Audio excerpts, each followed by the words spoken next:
In the heart of the Italian Alps, the village of Cavalese draws visitors from all around the world, with its breathtaking ski slopes and serene landscapes. But in 1998, this peaceful town became the site of an unimaginable tragedy.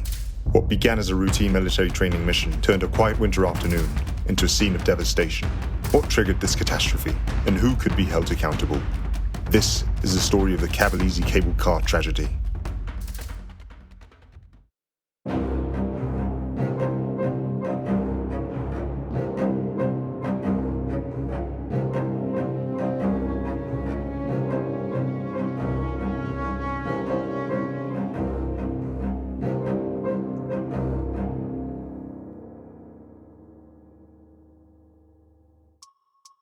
Cavalese is a peaceful village, nestled in the Italian Dolomite mountain range, over 3,000 feet above sea level. Today, it's a world-renowned ski resort, but its transformation began after World War I, when Cavalese expanded beyond a small village, boosted by the growth of construction and tourism. This region's beauty is complemented by a network of cable cars known as gondolas, which carry visitors and skiers between Cavalese and the ski fields of Mount Cermis. Yet these scenic gondolas have not always offered a safe passage. In 1976, this very route saw one of the most tragic cable car accidents in history, when a support cable snapped, causing a gondola to fall and killing 43 people on board.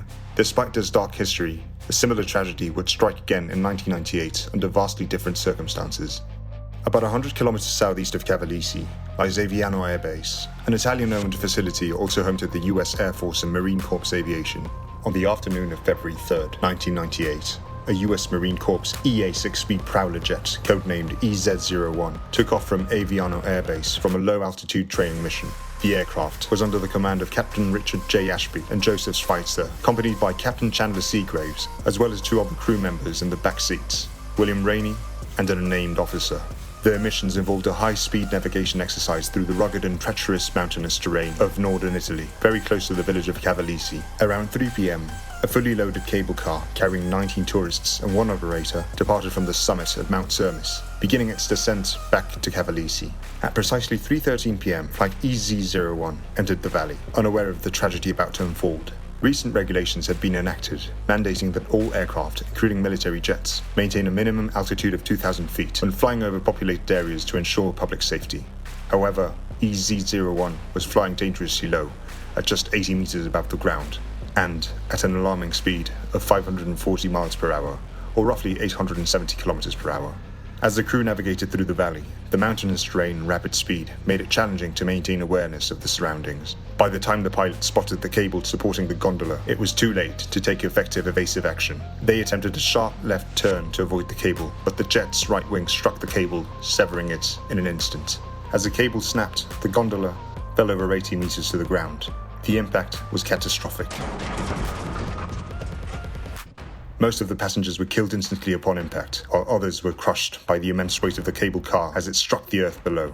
Every one of the 20 passengers on board, the tourists who had come to enjoy the beauty of the Dolomites, lost their lives in this horrifying accident. Although the Prowler jet sustained visible damage, it managed to return safely to Aviano Air Base, where news of the incident quickly spread, igniting waves of grief, outrage, and demands for accountability from the Italian public and the international community. An investigation began, and suspicions quickly grew among Italians that the American pilots had been recklessly joyriding through the valley.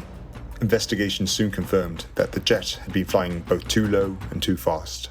Captains Ashby and Seagraves faced a US military court-martial, and their defense pointed to several alleged oversights. They claimed that US military maps did not include details of the cable car lines in the region, and that the crew had not been informed of the recent altitude regulations. Just as the charges were being dropped, a deeper investigation uncovered an even more incriminating fact. Ashby and Schweitzer had deliberately destroyed a videotape that recorded the entire flight, leading to charges of obstruction of justice. The Cavalese cable car tragedy of 1998 was preventable. Had the pilot adhered to the prescribed altitude and speed, or been provided with accurate maps and briefings, this tragedy might have never happened. To break the cycle of our mistakes, we must learn from them.